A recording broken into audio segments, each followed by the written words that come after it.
Hello friend, welcome back to my YouTube channel. आज हम पढ़ेंगे चैप्टर 8 गति। दैनिक जीवन में हम कुछ वस्तुओं को विराम अवस्था में तथा कुछ वस्तुओं को गतिमान अवस्था में देखते हैं। पक्षी उड़ते हैं, मछलियाँ तैरती हैं, रक्त का प्रभाव शिराओं और धमनियों में होता है तथा मोटर गाड़ियाँ चलती है। परमाणु, अणु, ग्रह, तारे और आकाश गंगाएं सभी गतिमान हैं। हम प्राय यह समझते हैं कि कोई वस्तु गति में तभी है जब वह समय के साथ अपनी स्थिति को परिवर्तित करती है। तथापि ऐसी कई अवस्थाएं हैं जिनमें गति के अस्तित्व के अप्रत्यक्ष साक्ष्य है। उदाहरण के लिए हम हवा की गति का अनुमान धूल कणों के उड़ने और पेड़ों की शाखाओं और पत्तियों के हिलने डुलने से लगाते हैं। सूर्य उदय, सूर्य अस्त तथा मौसम परिवर्तन की परिघटनाओं के क्या कारण हैं? क्या यह पृथ्वी की गति के कारण है? यदि यह सही है तो हम पृथ्वी की गति का अनुमान प्रत्यक्ष रूप से क्यों नहीं लगा पाते? किसी व्यक्ति के लिए एक वस्तु गतिशील प्रतीत हो सकती है जबकि दूसरे के लिए स्थिर। गति कर रही बस के यात्रियों के लिए सड़क के किनारे लगे पेड़ पौधे पीछे की ओर गतिमान प्रतीत होते हैं, जबकि सड़क के किनारे खड़ा एक व्यक्ति बस के साथ यात्रियों को भी गति करते हुए पाता है। यद्यपि बस के अंदर बैठा हुआ एक यात्री अपने साथी यात्रियों को विराम अवस्था में पाता है। ये अवलोकन क्या संकेत करते हैं? बहुत सी गतियाँ जटिल होती है। कुछ वस्तुएं सीधी रेखा में तो बहुत वस्तु वृत्तीय पथ पर गतिमान हो सकती है। कुछ घूर्णन कर सकती है एवं कुछ कंपन कर सकती है। ऐसी भी स्थिति हो सकती है जिसमें ये क्रियाएं साथ साथ हो। इस अध्याय में हम सबसे पहले सीधी रेखा में गतिमान वस्तुओं का वर्णन करेंगे।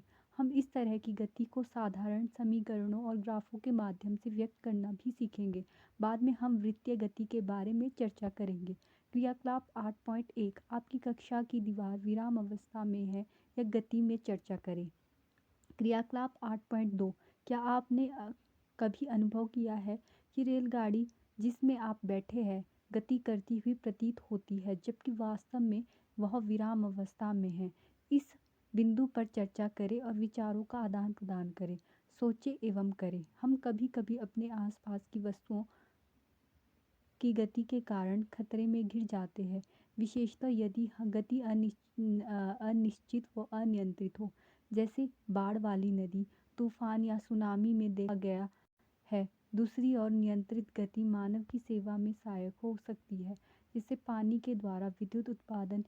क्या आप महसूस करते हैं कि कुछ वस्तुओं की अनियमित गति का अध्ययन करना तथा उन्हें नियंत्रित करने के विषय में जानना आवश्यक है? गति का वर्णन।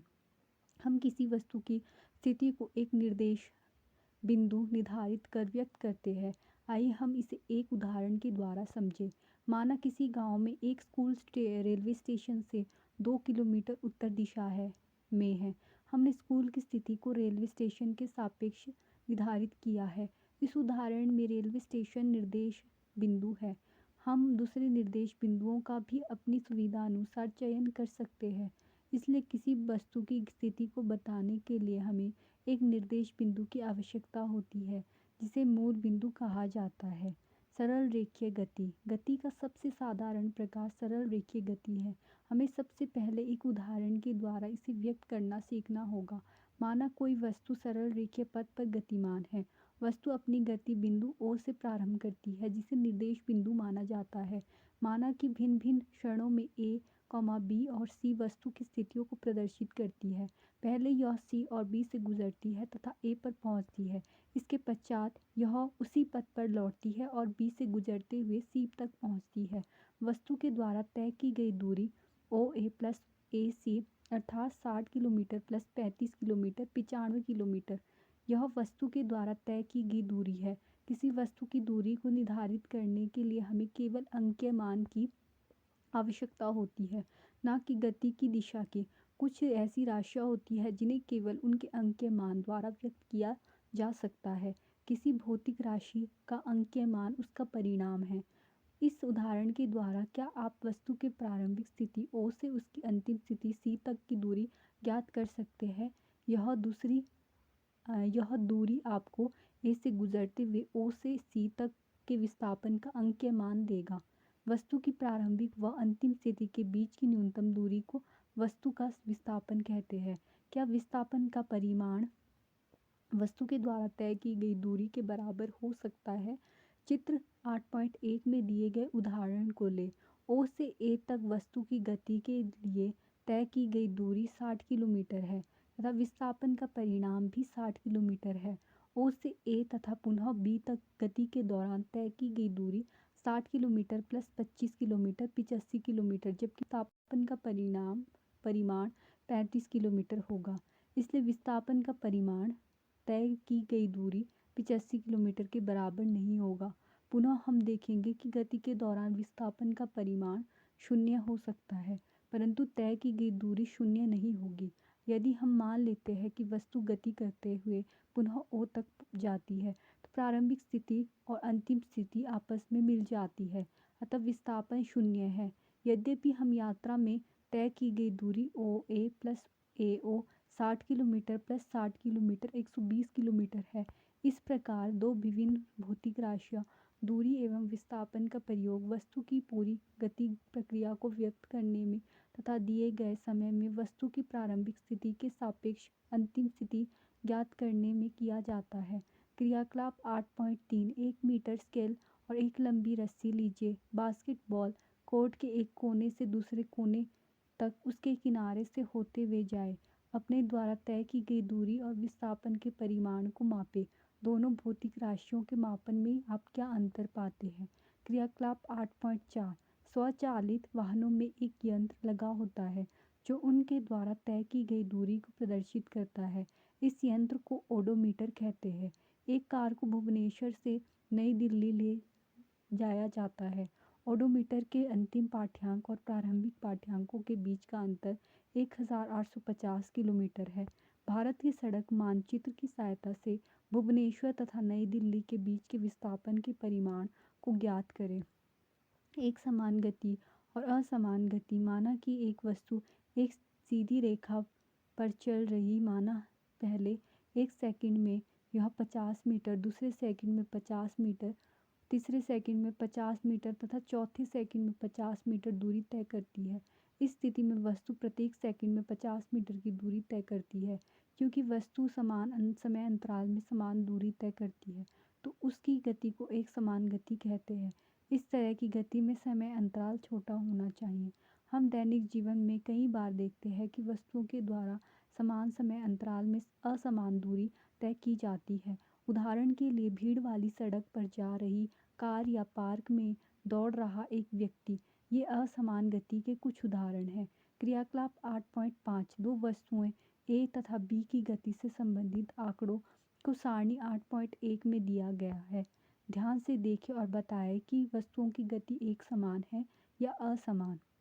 जैसे कि यहाँ सारणी में भी समय वस्तु A तय की गई दूरी मीटर और वस्तु B के द्वारा तय की गई दूरी मीटर में दिखाई गई है। गति के दर का मापन। चित्र 8.2 में दी गई स्थिति को देखें। चित्र 8.2 ए में यदि गेंद की गति 143 किलोमीटर प्रति आवर है तो इसका क्या अर्थ है? चित्र 8.2 बी में दिए गए साइन बोर्ड से आप क्या समझते हैं? किसी दी गई निश्चित दूरी को तय करने के लिए अलग अलग वस्तुएं अलग अलग समय लेगी। इनमें से कुछ तेज चलती है तो कुछ धीमी। वस्तुओं की गति करने की दर अलग अलग हो सकती है। अलग अलग वस्तुएं समान दर से भी गति कर सकती है। वस्तु द्वारा इकाई समय में तय की गई दूरी के उपयोग से उस वस्तु की गति की दर प्राप्त की जा सकती है। इस राशि को चाल कहा जाता है। चाल का मात्रक मीटर प्रति सेकंड है। यह मीटर पर सेकंड चिन्ह द्वारा प्रदर्शित की जाती है। चाल का अन्य मात्रक सेंटीमीटर प्रति सेकंड है और किलोमीटर प्रति घंटा। वस्तु की गति को व्यक्त करने के लिए हमें केवल उसके परिमाण की आवश्यकता होती है। यह आवश्यक नहीं है कि वस्तु की गति नियत हो। अधिकतर अवस्थाओं में वस्तुएं असमान गति में होगी, इसलिए हम उन वस्तुओं की गति की दर को उनकी औसत चाल के रूप में व्यक्त करते हैं। वस्तु की औसत चाल उसके द्वारा तय की गई कुल दूरी को कुल समय अवधि से भाग देकर प्राप्त किया जा सकता है। औसत चाल तय की गई कुल दूरी बटा कुल समय अवधि। यदि एक वस्तु t समय में s दूरी तय करती है तो इसकी चाल v = s/t। आइए इस उदाहरण के द्वारा समझें। एक कार 2 घंटे में 100 किलोमीटर की दूरी तय करती है तो उसकी औसत चाल 50 किलोमीटर प्रति आवर है। कार पूरे समय में 50 किलोमीटर प्रति आवर की चाल से नहीं चली होगी। कुछ समय इससे अधिक तो कुछ समय इससे कम चाल से चली होगी। एक वस्तु 16 मीटर की दूरी 4 सेकंड में तय करती है तथा पुनः 16 जो मीटर है की दूरी 2 सेकंड में तय करती है। वस्तु की औसत चाल क्या होगी? वस्तु के द्वारा तय की गई दूरी 16 + 16 होगी 32 मीटर। लिया गया कुल समय हो गया 4 + 2 6 सेकंड। औसत चाल होगी तय की गई दूरी बटा लिया गया समय। 32/6 5.33 मीटर पर सेकंड। वस्तु की औसत चाल होगी 5.33 मीटर पर सेकंड। दिशा के साथ चाल। किसी वस्तु की गति की दर और भी अधिक व्यापक हो सकती है अगर हम उसकी चाल के साथ दिशा को भी व्यक्त करें। यह राशि जो इन दोनों पक्षों को व्यक्त करती है उसे वेग कहा जाता है। अतः एक निश्चित दिशा में चाल को वेग कहते हैं। किसी वस्तु का वेग समान या असमान हो सकता है। यह वस्तु की चाल गति की दिशा या दोनों के परिवर्तन के साथ परिवर्तित हो सकती है। जब एक वस्तु सीधी रेखा में बदलती हुई चाल के साथ गति कर रही है तो हम इसकी गति की दर के परिणाम को औसत वेग के द्वारा व्यक्त कर सकते हैं। इसकी गणना औसत चाल की गणना के समान ही होती है। यदि वस्तु का वेग समान रूप से परिवर्तित हो रहा है तब दिए गए प्रारंभिक वेग और अंतिम वेग के अंकगणितीय माध्य के द्वारा औसत वेग प्राप्त किया जा सकता है। औसत वेग प्रारंभिक वेग प्लस अंतिम वेग बटा 2 v average equal to u plus v/2, जहाँ v एवरेज औसत वेग है, u प्रारंभिक वेग है तथा v वस्तु का अंतिम वेग है। चाल तथा वेग दोनों का मात्रक समान होता है अर्थात मीटर पर सेकंड या मीटर पर सेकंड इस प्रकार से लिख सकते हैं। क्रियाकलाप 8.6 अपने घर से बस स्टॉप या स्कूल जाने में लगे समय को मापिए। यदि आप मान लें कि आपके पैदल चलने की औसत चाल 4 किलोमीटर प्रति आवर है तो अपने घर से बस स्टॉप या स्कूल की दूरी का आकलन कीजिए। क्रियाकलाप 8.7 जब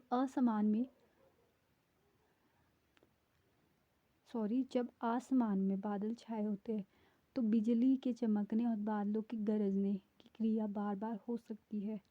पहले बिजली की चमक दिखाई देती है, उसके कुछ समय पश्चात बादलों के गरजने की ध्वनि आप तक पहुंचती है। क्या आप बता सकेंगे कि ऐसा क्यों होता है? इनके बीच के समय अंतराल को एक डिजिटल कलाई घड़ी या स्टॉप घड़ी से मापें। बिजली की चमक के निकटतम बिंदु की दूरी का परिकलन कीजिए। वायु में ध्वनि की चाल 346 मीटर पर सेकंड है।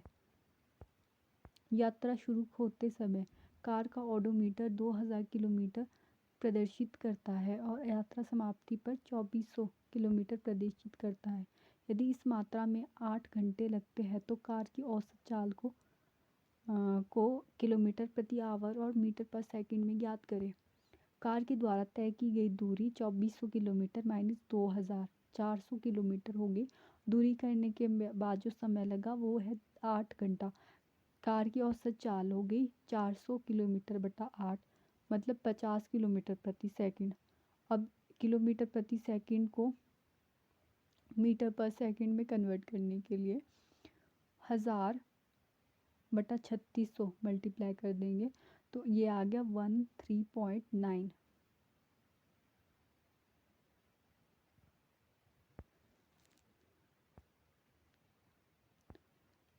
उषा 90 मीटर लंबे तालाब में तैरती है। वह एक सिरे से दूसरे सिरे तक सरल रेखीय पथ पर जाती है तथा वापस आती है। इस दौरान वह कुल 180 मीटर की दूरी 1 मिनट में तय करती है। उषा की औसत चाल और औसत वेग को ज्ञात कीजिए। उषा द्वारा 1 मिनट में तय की गई कुल दूरी 180 मीटर है। 1 मिनट में उषा का विस्थापन होगा 0 मीटर।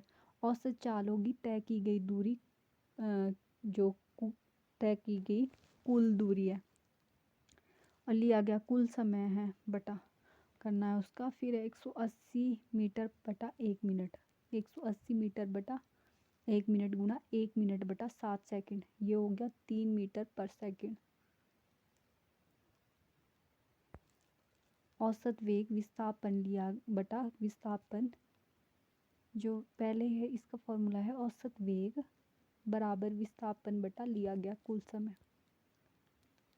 यहाँ पर 0 मीटर है विस्थापन और 60 सेकंड। तो यहाँ पे उषा की औसत चाल 3 मीटर पर सेकंड है और औसत वेग है 0 मीटर पर सेकंड।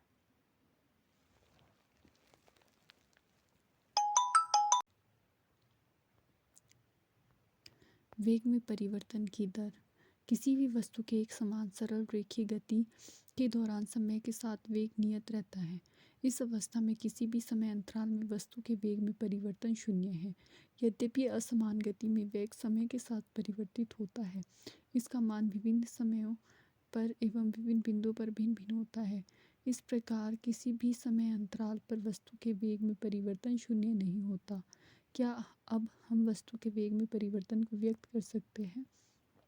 इस तरह के प्रश्नों का उत्तर देने के लिए हमें एक अन्य भौतिक राशि त्वरण के बारे में जानना होगा, जो कि एक वस्तु के प्रति इकाई समय में वेग परिवर्तन की माप है, अर्थात त्वरण बराबर वेग में परिवर्तन बटा लिया गया समय।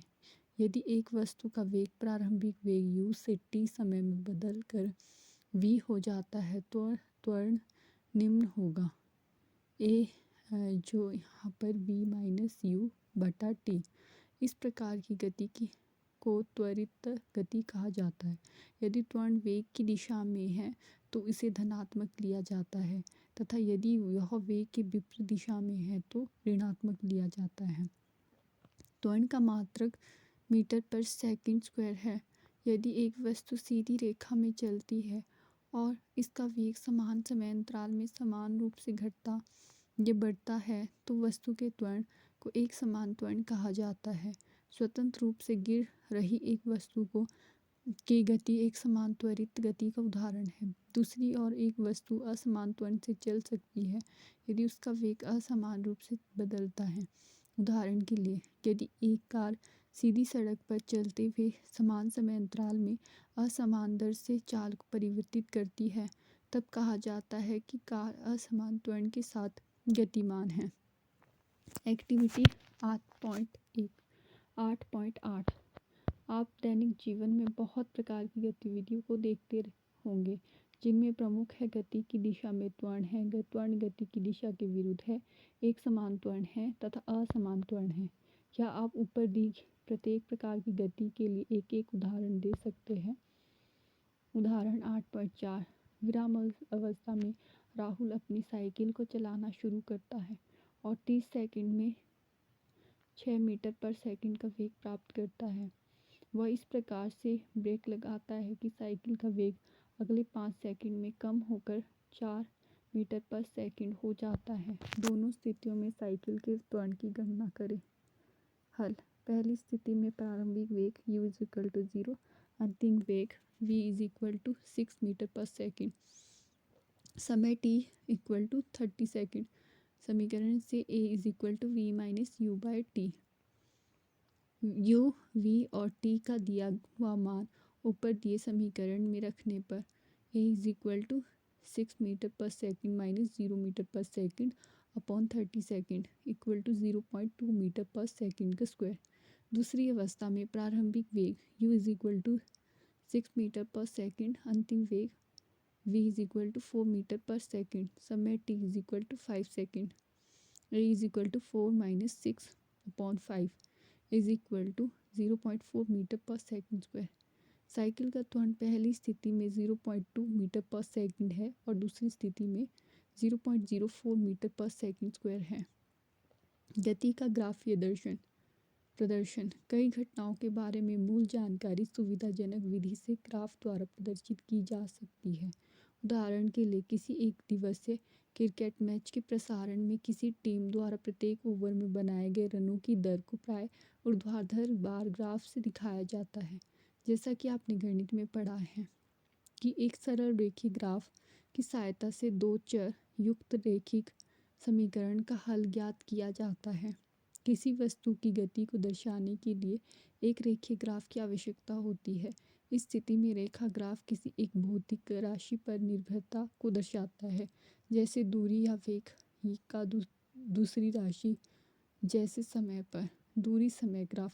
समय के साथ किसी वस्तु की स्थिति परिवर्तन को एक सुविधाजनक पैमाना अपनाकर दूरी समय ग्राफ द्वारा व्यक्त किया जा सकता है। इस ग्राफ में समय को एक्स अक्ष और दूरी को वाई अक्ष पर प्रदर्शित किया जाता है। दूरी समय ग्राफ को विभिन्न अवस्थाओं में प्रदर्शित किया जा सकता है, जैसे वस्तु एक समान चाल या असमान चाल से चल रही है, विराम अवस्था में है इत्यादि। एक समान चाल से गतिमान किसी वस्तु का दूरी समय ग्राफ। हम जानते हैं कि जब कोई वस्तु समान दूरी समान समय अंतराल में तय करती है तब इसकी चाल एक समान होती है, अतः वस्तु के द्वारा तय की गई दूरी के लिए गए समय के समानुपाती होती है। इस प्रकार एक समान चाल के लिए समय के साथ तय की गई दूरी का ग्राफ एक सरल रेखा है, जैसा कि चित्र 8.3 में प्रदर्शित है। ग्राफ का ओबी भाग यह दर्शाता है कि दूरी एक समान दर से बढ़ रही है। यदि आप y अक्ष पर विस्थापन का परिमाण तय की गई दूरी के बराबर लेते हैं तो आप एक समान चाल के स्थान पर एक समान वेग पद का भी प्रयोग कर सकते हैं। हम दूरी समय ग्राफ का उपयोग वस्तु की चाल ज्ञात करने के लिए कर सकते हैं। ऐसा करने के लिए चित्र 8.3 में दिए गए दूरी समय ग्राफ के भाग ए बी को लें। बिंदु ए से एक्स अक्ष के समांतर एक रेखा तथा बिंदु बी से वाई अक्ष के समांतर एक रेखा खींचे। ये दोनों रेखाएं बिंदु सी पर मिलकर एक त्रिभुज ABC बनाती है। अब ग्राफ पर AC समय अंतराल T2 - T1 को बताता है, जबकि BC दूरी S2 - S1 को बताता है। हम ग्राफ से देख सकते हैं कि वस्तु A से B बिंदु तक जाने में T2 - T1 समय में S2 - S1 दूरी तय करती है। अतः वस्तु की चाल निम्न प्रकार से व्यक्त की जा सकती है: V = S1 - S2 - S1 T2 - T1। हम त्वरित गति के लिए भी दूरी समय ग्राफ अंकित कर सकते हैं। सारणी 8.2 एक कार के द्वारा 2 सेकंड के समय अंतराल में तय की गई दूरी को प्रदर्शित करती है, जैसा कि यहाँ पर दिखाया भी गया है। कार की गति के लिए दूरी समय ग्राफ चित्र 8.4 में दर्शाया गया है। ध्यान दें कि इस ग्राफ की आकृति चित्र 8.3 में दिए गए ग्राफ से भिन्न है।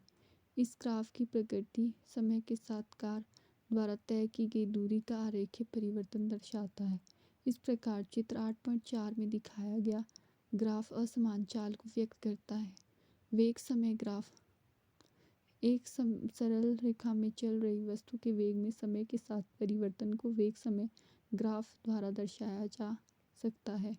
इस ग्राफ में समय को एक्स अक्ष पर और वेग को वाई अक्ष पर दर्शाया जाता है। यदि वस्तु एक समान वेग से गतिमान है तो समय के साथ वेग समय ग्राफ की ऊंचाई में कोई परिवर्तन नहीं होगा। यह एक्स अक्ष के समांतर एक सीधी रेखा होगी। चित्र 8.5 में एक कार जो कि 40 किलोमीटर प्रति आवर के एक समान वेग से गति कर रही है के वेग समय ग्राफ को दर्शाया जाता है। हम जानते हैं कि एक समान वेग से चल रही किसी वस्तु के वेग तथा समय के गुणनफल से विस्थापन प्राप्त किया जाता है। वेग समय ग्राफ तथा समय अक्ष के द्वारा घेरा गया क्षेत्र विस्थापन के परिमाण के बराबर होता है। चित्र 8.5 से T1 और T2 समय के बीच कार द्वारा तय की गई दूरी को ज्ञात करने के लिए समय T1 व T2 के संगत बिंदुओं से ग्राफ पर लंब खींचे। 40 किलोमीटर प्रति आवर के वेग को ऊंचाई AC या BD समय T2 - T1 को लंबाई AB से प्रदर्शित किया गया है। इसलिए समय T2 - T1 में कार द्वारा तय की गई दूरी को इस प्रकार व्यक्त किया जा सकता है: S = AC × CD 40 किलोमीटर प्रति आवर गुणा T2 - T1 गुणा H 40 T2 - T1 किलोमीटर। चतुर्भुज ABCD का क्षेत्रफल चित्र 8.5 में छायांकित वेग समय ग्राफ के द्वारा हम एक समान रूप से त्वरित गति का अध्ययन भी कर सकते हैं। मान लें कि एक कार के इंजन को जांचने के लिए सीधे मार्ग पर चलाया जाता है। माना कि चालक के साथ में बैठा एक व्यक्ति प्रत्येक 5 सेकंड के बाद कार के स्पीडोमीटर का पाठ्यांक लेता है। कार का वेग विभिन्न समय पर मीटर पर सेकंड व किलोमीटर प्रति आवर में सारणी 8.3 में प्रदर्शित किया गया है। इस स्थिति में कार की गति के लिए समय वेग ग्राफ चित्र 8.6 में प्रदर्शित किया गया है। ग्राफ की प्रकृति यह बताती है कि समान समय अंतराल में वेग में परिवर्तन समान रूप से होता है। इस प्रकार सभी एक समान त्वरित गतियों के लिए वेग समय ग्राफ सीधी रेखा है। आप कार के द्वारा तय की गई दूरी को वेग समय ग्राफ द्वारा प्राप्त कर सकते हैं।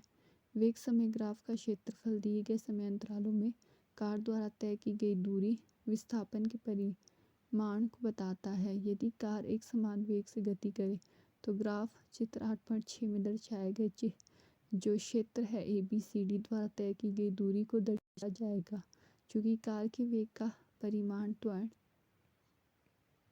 के कारण परिवर्तित हो रहा है, अतः कार के द्वारा तय की गई दूरी S वेग समय ग्राफ में प्रदर्शित क्षेत्र ABCDE द्वारा व्यक्त की जाएगी।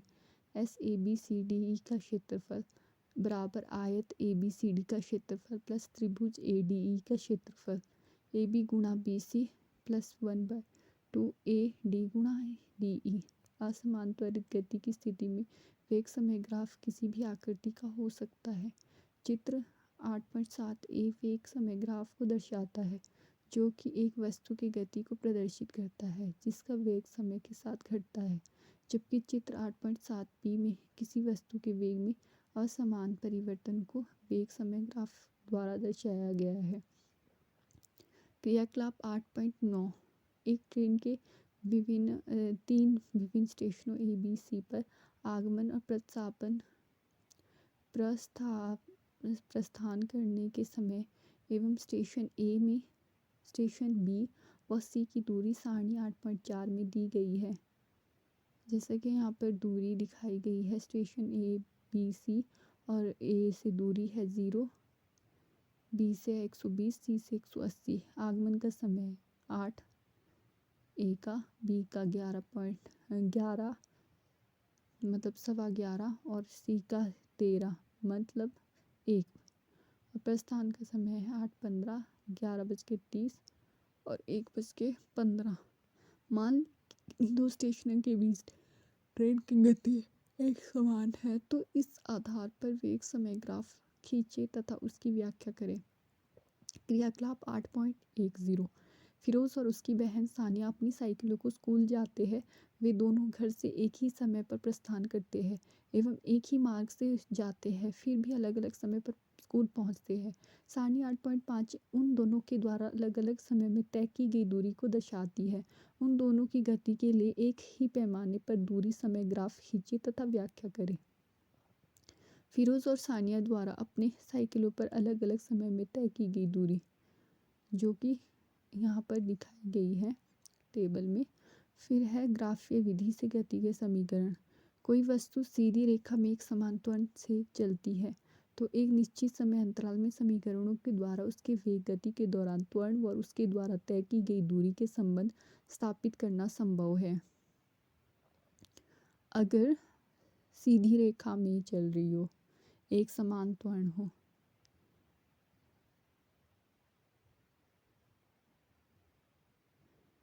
वेग गति के दौरान त्वरण और उसके द्वारा तय की गई दूरी से संबंध स्थापित करना संभव है, जिन्हें इस गति के समीकरण के नाम से जाना जाता है। सुविधा के लिए इस प्रकार के तीन समीकरणों का एक समुच्चय निम्नलिखित है। v = u + at, s = ut + ½ at², 2as = v² - u²। जहाँ u वस्तु का प्रारंभिक वेग है जो कि t समय के लिए एक समान त्वरण a से चलती है, v अंतिम वेग है तथा t समय में वस्तु के द्वारा तय की गई दूरी s है। समीकरण वेग एवं समय में संबंध व्यक्त करती है तथा समीकरण 8.6 समय व स्थिति के बीच संबंध व्यक्त करती है। समीकरण 8.7 जो कि वेग एवं स्थिति के बीच संबंध व्यक्त करती है, जिसे समीकरण 8.5 एवं 8.6 से t को विलुप्त कर प्राप्त किया जा सकता है। इन तीनों समीकरणों को ग्राफीय विधि से भी प्राप्त किया जा सकता है। वेग समय संबंध के लिए समीकरण। कोई वस्तु जो कि एक समान त्वरण के साथ चलती है उसके वेग समय ग्राफ को ले, जैसा कि चित्र 8.8 में प्रदर्शित है।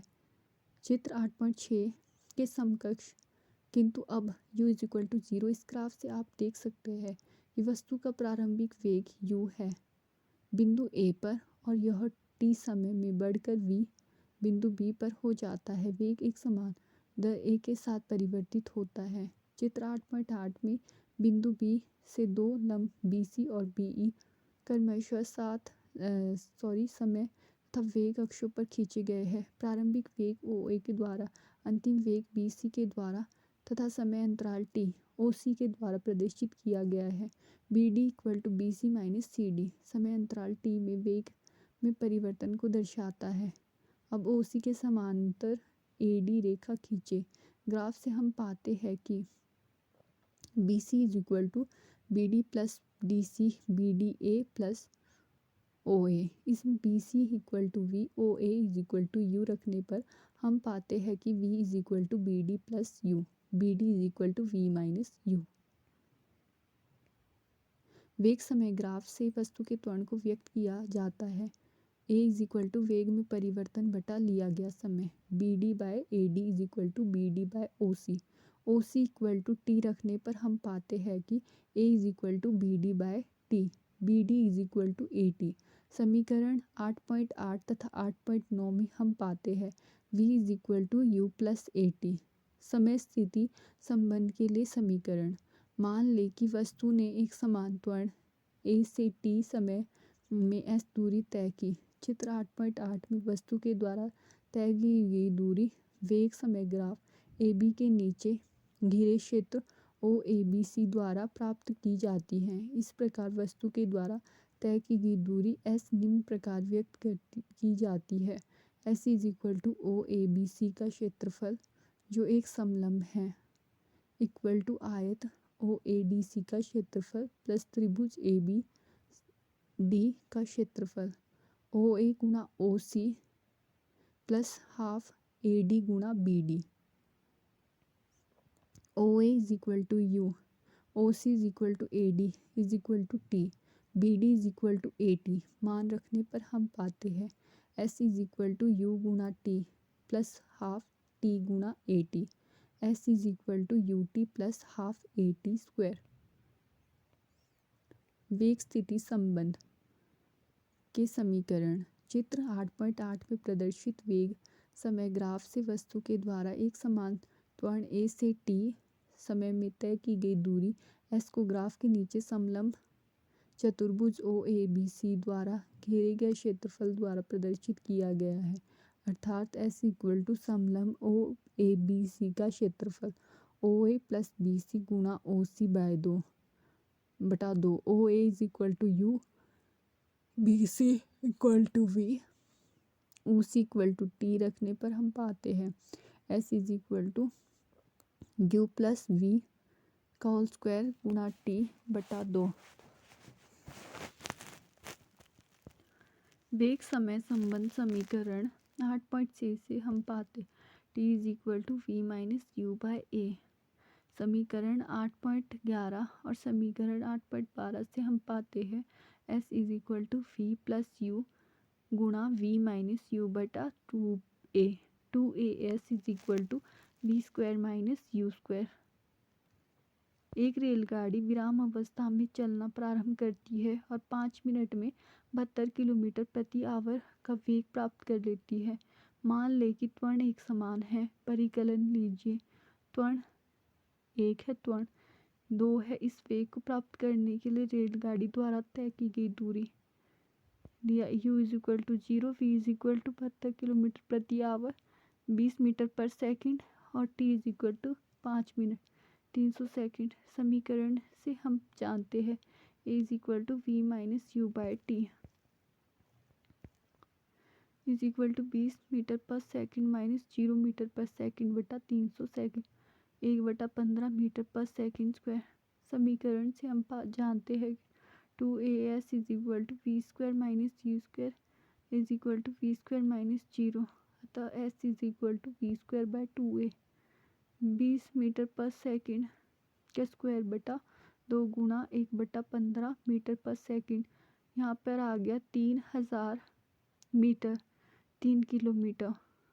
रेलगाड़ी का त्वरण 1/15 मीटर पर सेकंड का स्क्वायर तथा तय की गई दूरी 3 किलोमीटर है। कोई कार एक समान रूप से त्वरित होकर 5 सेकंड में 18 किलोमीटर प्रति आवर से 36 किलोमीटर प्रति आवर की गति प्राप्त करती है। ज्ञात करें त्वरण 2 उतने समय में कार के द्वारा तय की गई दूरी। दिया गया है u = 18 किलोमीटर प्रति आवर, जिसको कन्वर्ट करने के बाद ये मीटर पर सेकंड में 5 आता है। v 36 किलोमीटर प्रति आवर कन्वर्ट करने के बाद 10 मीटर पर सेकंड आता है और t 5 सेकंड। दो समीकरण से हम जानते हैं कि a = v - u/t। 10 metre per second minus 5 metre per second बटा 5 सेकंड या 1 मीटर पर सेकंड। दो समीकरण 8.6 से हम पाते हैं कि s = ut + ½ at²। 5 metre per second गुणा 5 सेकंड प्लस हाफ गुणा 1 मीटर पर सेकंड स्क्वायर गुणा 5 सेकंड का स्क्वायर = 25 मीटर प्लस 12.5 मीटर। ये हो गया 37.5 मीटर। कार का त्वरण 1 मीटर पर सेकंड स्क्वायर तय की गई दूरी 37.5 मीटर है। किसी कार पर ब्रेक लगाने पर वह गति के विपरीत दिशा में 6 मीटर पर सेकंड का त्वरण उत्पन्न करती है। यदि कार ब्रेक लगाए जाने के बाद रुकने में 2 सेकंड का समय लेती है तो उतने समय में तय की गई दूरी की गणना करें। हल है दिया गया है -6 metre per second, t = 2 second तथा v = 0 मीटर पर सेकंड। समीकरण 8.5 से हम जानते हैं v = u + at। 0 v आ गया u plus a = -6 metre per second गुणा 2 second, u = 12 metre per second. समीकरण 8.6 में हम पाते हैं कि s = ut + ½ at²। 12 metre per second गुणा 2 second plus 1/2 -6 metre per second गुणा 2 सेकंड के square 24 metre minus 12 metre = 12 metre. अतः कार रुकने के पहले 12 मीटर की दूरी तय करेगी। क्या अब आप इस महत्व को समझ सकते हैं कि चालक सड़क पर गाड़ी चलाते समय दूसरी गाड़ी से दूरी क्यों बना कर रखते हैं?